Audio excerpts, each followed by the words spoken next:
नमस्कार दोस्तों, आपका स्वागत है हमारे एसबी न्यूज में। आइए लोग करते हैं कुछ खास खबरों की। उत्तर प्रदेश के बलरामपुर जिले में आई बाढ़ की तबाही का जायजा लेने बलरामपुर पहुंचे प्रदेश के कृषि निर्यात एवं उद्यान मंत्री दिनेश प्रताप ने बाढ़ प्रभावित गांव रेहरा, सोनार, गोदीपुर आदि का दौरा किया। उन्होंने अधिकारियों के साथ मोटर बोट पर बैठकर बाढ़ पीड़ितों से मुलाकात की। उन्होंने बाढ़ पीड़ितों को आश्वासन दिया कि इस आपदा की घड़ी में सरकार उनके साथ खड़ी है और उन्हें हर संभव मदद देने के लिए तैयार खड़ी है। कृषि मंत्री ने बाढ़ पीड़ितों को राहत सामग्री भी बांटी। मीडिया के सवालों का जवाब देते हुए कृषि निर्यात मंत्री ने कहा कि ऐसी बाढ़ कभी नहीं आई जिसके कारण संकट में जनजीवन आ गया। सरकार इस संकट से निपटने का प्रयास कर रही है। उन्होंने कहा कि इस बार जैसी बाढ़ आई कभी नहीं आई थी, जिसके कारण लोगों को परेशानी बढ़ी है। कृषि निर्यात मंत्री ने कहा कि तटबंधों का टूट जाना अस्वाभाविक था, लेकिन फिर भी तटबंध टूट गए और गांव डूब गए। उन्होंने कहा कि टूटे हुए तटबंधों की जल्द ही मरम्मत कराई जाएगी। यदि आवश्यकता हुई तो तटबंधों को बढ़ाया भी जाएगा। दिनेश सिंह ने कहा कि सरकार पूरी ईमानदारी और संवेदनशीलता के साथ काम कर रही है। बाढ़ पीड़ितों की मूलभूत सुविधाएं को पूरा किया जा रहा है। उन्होंने कहा कि जितनी बाढ़ का अंदाज़ा था और सरकार ने तैयारी की थी, उससे कहीं ज़्यादा बाढ़ आई है, जिसके कारण हम सबको दूसरे परिणाम भुगतने पड़ रहे हैं।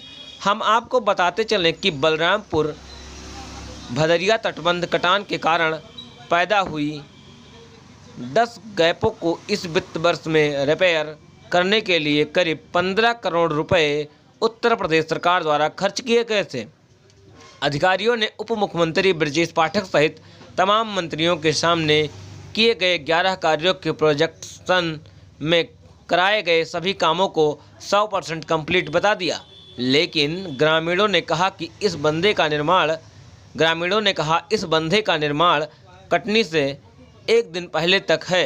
लेकिन ग्रामीणों ने कहा कि इस बंधे का निर्माण कटनी से एक दिन पहले तक किया जा रहा था, लेकिन कार्य को पूरा नहीं किया जा सका और यह चंदापुर, रामपुर और ककरहवा गांव के पास तटबंध बह गया, जिसके कारण तकरीबन 200 गांव के लोग आज मुसीबत में हैं। ग्रामीणों ने आरोप लगाया कि तटबंध को रिपेयर करने में बड़े पैमाने पर अधिकारियों द्वारा भ्रष्टाचार किया गया है। आइए सुनते हैं ग्रामीणों से, उसके पश्चात हम आपको सुनाएंगे क्या कुछ कह रहे दिनेश प्रताप सिंह, राज्य मंत्री स्वतंत्र प्रभार। देखते रहिए रिपोर्ट में। जो है प्रशासन द्वारा पहले से कार्य चल रहा था, लेकिन फिलहाल नदी में पानी ज़्यादा होने के कारण सब लोग इससे पहले चले गए। अब आज जब जानकारी उनको मिली है तो कुछ लोग आए थे, अब देख करके अभी गए हैं। वो हो सकता है कुछ हो जाए बचाव। क्या आपको लग रहा है कि प्रशासन ये बंधा बचा पाएगा? बहुत मुश्किल है।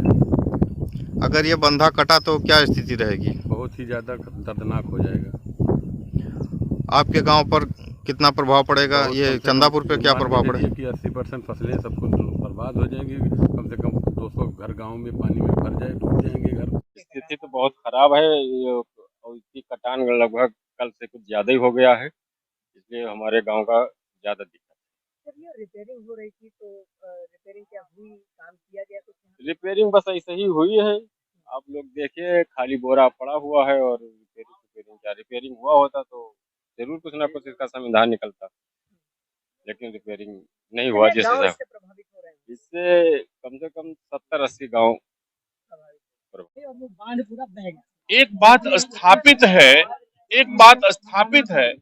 एक बात का, एक आपकी बात का जवाब आ जाने दी। एक बात स्थापित है कि ऐसी बाढ़ इससे पहले बलरामपुर ने कभी नहीं देखी है। तो तटबंध का टूट जाना, गांव का डूब जाना, ये सब अस्वाभाविक था।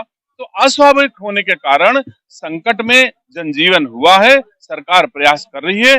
तटबंध टूटे होंगे तो उनकी मरम्मत होगी, तटबंध की और आवश्यकता होगी तो हम लोग तटबंधों को बढ़ाएंगे।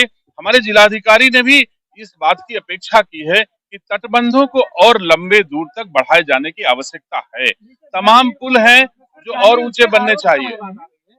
विधायक जी ने, जो आपके यहाँ के स्थानीय विधायक है, उन्होंने बाढ़ से बहुत पहले ही लोगों को आगाह कर दिया, उसके बाद भी कोई कार्रवाई मैं ये नहीं समझ सकता हूँ कि जितनी बाढ़ के लिए माननीय विधायक जी को अंदाज था, जितनी बाढ़ के लिए सरकार को अंदाज था, उससे कहीं ज्यादा बाढ़ आई है। इससे आप भी सहमत है और हम भी सहमत है। तो जितनी बाढ़ का अंदाज था उतने की तैयारियां थी, और इस बात से आप सहमत होंगे कि बाढ़ जितनी आई है उतने का अंदाजा नहीं था। और बेअंदाज अगर मान लो बारिश हो गई तो उसके दुष्परिणाम हम लोगों को तकलीफ दे रहे हैं। ईश्वर करे हम बलरामपुर वासियों की अच्छी सेवा करके जनजीवन को बेहतर जीवन जीने के लिए हर काम कर सकें।